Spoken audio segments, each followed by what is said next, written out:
ঘোড়াবাঁধ কিভাবে রাতারাতি মাঠ হয়ে গেল তো দেখলেনি। এবার দুটো আরো ছবি দেখাবো।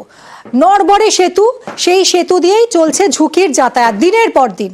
আবার কোথাও অন্ধকারে ব্রিজ পারাপারে বিপদ। জলপাইগুড়ি এবং উত্তর চব্বিশ পরগনা এই দুই জেলাতে দুটো ছবি ধরা পড়ছে। এর মধ্যে জলপাইগুড়িতেই নদীর উপর বাঁশের সাঁকো তৈরি করলেন স্থানীয়রাই। জলপাইগুড়ি ও উত্তর চব্বিশ পরগনা দুই জেলায় দুই সেতু দুর্ভোগ।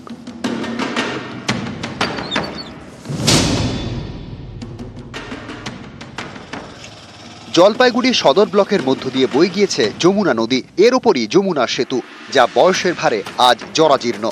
সেতুর লোহার পিলারগুলিতে জং ধরেছে। স্থানীয়দের দাবি, ছোট গাড়ি গেলেই কেঁপে ওঠে। এর মধ্যে রোজ ঝুঁকির যাতায়াত। ব্রিজটা নিচটা একদম পুরা লোহাগুলো সব টানাগুলো সব নষ্ট হয়ে গেছে। ঠেলা ভ্যানে করে নিয়ে যাই, খুব কষ্ট হয়। যদি ভেঙে যায় আমাদের অ্যাম্বুলেন্স যে একটা নিয়ে আসবো তারও পরিস্থিতি নেই। আশপাশের দুটি গ্রাম পঞ্চায়েত এলাকার অন্তর্গত অন্তত 10,000 মানুষের বড় ভরসা এই যমুনা সেতু। প্রায় 50 বছর আগে তৈরি এই সেতুরই কঙ্কালসার দশা।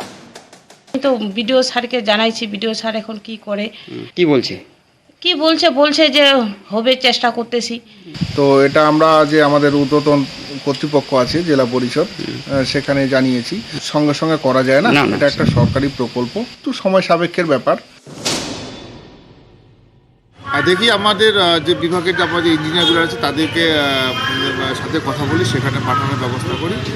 সেতুর কী অবস্থায় রয়েছে তারাই, টেকনিক্যাল যারা পার্সন রয়েছেন তারাই এই বিষয়টা জানতে পারবেন।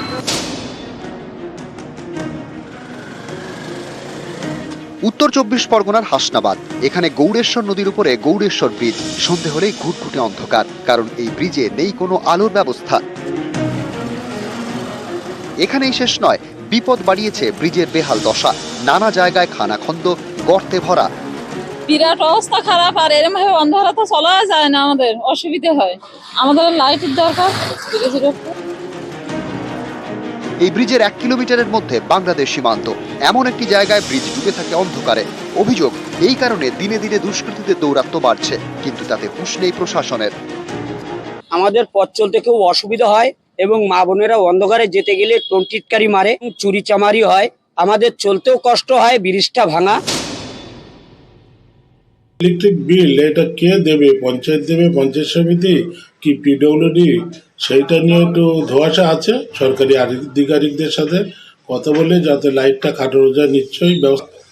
যে ফুটপোলও কিছু খারাপ হয়েছে, নিম্নমানের কাজ হয়েছিল, কিছু কিছু লোকালোক চুরি করে নিয়ে যাচ্ছে, ওগুলো আবার নতুন করে খাটাতে হবে। জলপাইগুড়ির মেটেলি ব্লকের বিধাননগর গ্রাম পঞ্চায়েত এলাকা। এখানে পশ্চিমদি ও গোবরাবস্তি এলাকার মাঝে বইছে কুর্তি নদী। এই নদীর ওপর সেতু তৈরির দাবি দীর্ঘদিনের। অভিযোগ, অনেক আবেদন নিবেদন করেও সমস্যার সমাধান হয়নি। এবার নিজেরাই বাঁশের সাঁকো তৈরি করলেন স্থানীয়রা। এখান থেকে প্রতিনিয়ত কম করে 50 থেকে 60 জন স্টুডেন্ট পারাপার হয়। তো আমরা এটা স্বেচ্ছায় মানুষের জন্য, মানুষের স্বার্থে, সাধারণ মানুষের স্বার্থে এটা আমরা করছি। নিউজ 18 বাংলা।